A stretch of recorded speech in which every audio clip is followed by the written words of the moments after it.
I mean, when I was course. in Egypt 2 summers ago and you go to the Valley of the Kings, they've got security cameras up everywhere because there are tombs there that we still haven't discovered.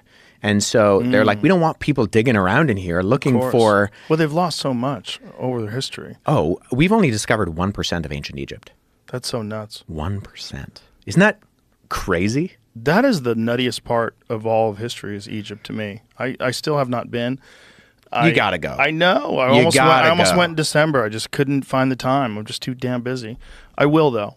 I definitely will. But it is to me the nuttiest time in history because good luck explaining the Great Pyramid. Good luck. And it's such a big time frame. Like there's 1,000 years between the pyramids being built and Tutankhamun in the Valley of the Kings. Yeah. 1,000 years. Yeah. Nuts. It's so crazy. Egypt is one of the wildest places you'll ever go. Well, it just doesn't make sense. It's like, how? What were you guys using? What were you doing? How'd you do it? How'd you measure it? How'd you figure it out? Yeah. You've been to Greece, right? Yes. Have you been to Jordan? No. Oh, you got to go see Petra. Yeah? Petra's phenomenal. Greece rather was fantastic. They're all crazy. God, it's just like when you're just there in the presence of these things and just trying to put your brain back thousands of years and imagine what society was like back then. It's crazy. It's crazy. Egypt was crazy because Egypt is like Greece in that you have like, you can go to the Pantheon and you see that kind of stuff, right? But you go to Egypt and there's 4,000-year-old paint on the walls. And you're like, what? I can't get paint to stay on my wall for 10 years. Like, and it's almost exclusively because of the climate, and it got buried in sand. But it's so wild. So wild. When you say that 1% of ancient Egypt has been discovered, what do you really mean by that?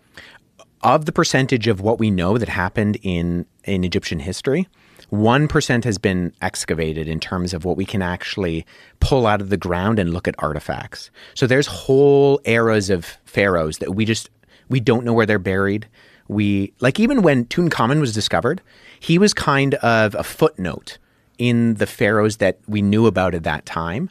And we didn't know he was, as extravagant, as rich as, until we discovered his actual tomb. Mm-hmm. A lot of people at that time didn't even think he was worth looking into, because we have these lists of pharaohs. And the thing with the pharaohs is that the next pharaoh is always trying to prove that he's the better one. And this is why you go to Egypt and you find statues of Ramses everywhere. And part of it was because Ramses, I think it was Ramses II, he commissioned so many statues of himself.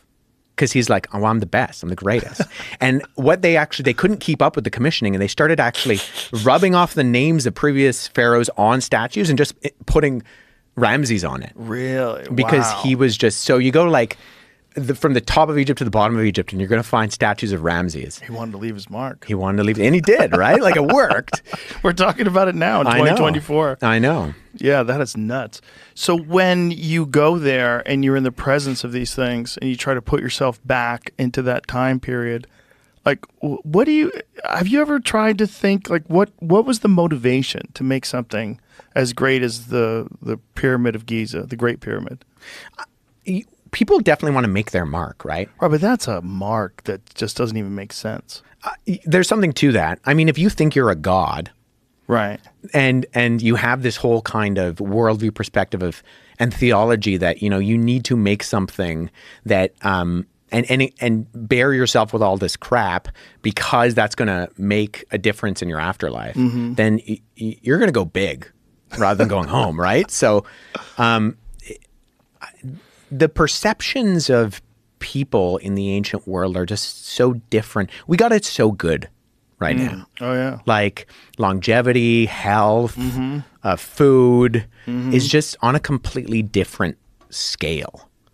And so the conventions of needing to make sure that, especially if you're like the richest guy around, that you tick off all the boxes because you're going to die, and you're probably going to die sooner than you want to, sooner rather than later. And you have this whole perception of, well, if I bury myself with all this stuff and maybe even some of the people, we're just going to kill them and include them too, because they're going to help me out. That's going to help me out in the You afterlife. need slaves in the afterlife if you're a pharaoh. Yeah, of course you do. You can't just Why go not? by yourself. Right? Yeah. That's ridiculous. Yeah. So Khufu's pyramid, what's the timeline that he was even in power? I don't know. I'm not an Egyptologist or an archaeologist necessarily, but he was. I think that was like 4,000 years ago. We only really have a tiny little statue of him. That's We don't nuts. actually have that much about him. I guess he was busy making a pyramid. So they say, right? So they say. Billy thinks different, but Well, a lot of people think different. You know, that's what's interesting about it is like the archaeological argument that like Dr. Robert Schoch makes about the water erosion in the Temple of the Sphinx. Yeah. That's a fascinating argument because it does appear like that's water erosion. And that would put the timeline way, way back. yeah, I think even just looking at the Sphinx, you can tell that no matter what your perspective is, you should entertain the idea, at minimum, that the head was built later Yeah, for sure. because it doesn't fit the body. It has much less erosion. But you could also attribute that to the different densities of the stone. Like that's one of the things about these layers of limestone. It's like some of them are much more porous and some they erode easier. Yeah. You do see that, Yeah. you know, and I think they're doing a terrible disservice by covering the Sphinx with like new stones and, you know, they redid the paws and they're doing all that. Like, my God, people, like leave it alone. Like leave it the way it is. Yeah, it's this tricky balance between Restoration and recreation. yeah. Because they're in a recreation stage. Yeah. And it was obviously they're doing it with smaller stones and it like looks different. It's not the same thing. It's not what Yeah. it initially was. It was carved from one piece of stone. Have you seen some of the restoration stuff that Saddam Hussein did No. in Iraq? No. Jamie, you got to pull up the ziggurat at Ur. Oh no. So Saddam Hussein was a bit of a nut job, but he believed, as far as I understand it, that he was the recreation of Nebuchadnezzar. Oh, boy. So he did all of this restorative work in Iraq on things like the walls of Babylon, and in Ur he rebuilt the ziggurat. Whoa. So if you look at that picture over there that says 1932 and 2022, that's what he did. Is he basically tried to rebuild this entire thing. Wow. And it's amazing. I am trying hard to get to Iraq because I wanna see this thing. Interestingly Don't enough, die. yeah. Don't die, dude. Don't go over there. So that's actually So I'm sorry, but so this is the modern version with the small bricks. The original version, was it all carved from one piece? no, it would have been clay bricks. So these were clay bricks